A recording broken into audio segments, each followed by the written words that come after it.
बातमी अमरावतीमधून आहे. संवाद तरुणाईशी या कार्यक्रमात एफडीएचे आयुक्त तुकाराम मुंढे यांनी तरुणांशी थेट संवाद साधलाय. आपल्या पारदर्शक प्रशासकीय शैलीसाठी ओळखले जाणारे अधिकारी तुकाराम मुंढेंना ऐकण्यासाठी मोठ्या प्रमाणात गर्दी झाली होती. हा कार्यक्रम PR पोटे शैक्षणिक संस्थेच्या स्वामी विवेकानंद सभागृहामध्ये आयोजित करण्यात आलेला. इतिहासामध्ये असे बरेच अधिकारी आले, पदाधिकारी आले, नेते आले. किती जणांची नोंद आहे? महात्मा गांधी किती श्रीमंत होते?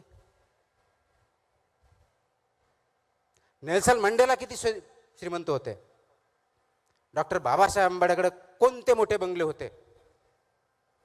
शिवाजी महाराजांनी स्वतःचे असे किती बंगले बांधून त्याच्यात राजवाडे तयार केले होते? त्यांना आपण का विसरत नाही?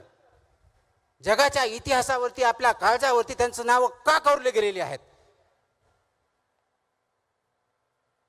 का आपण फक्त बिल गेट्स आणि यांचंच नाव घेऊन पुढे जातोय का?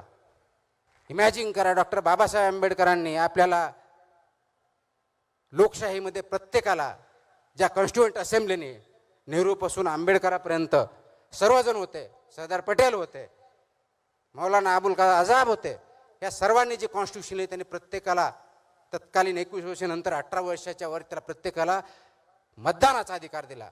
तो जर अधिकार नसता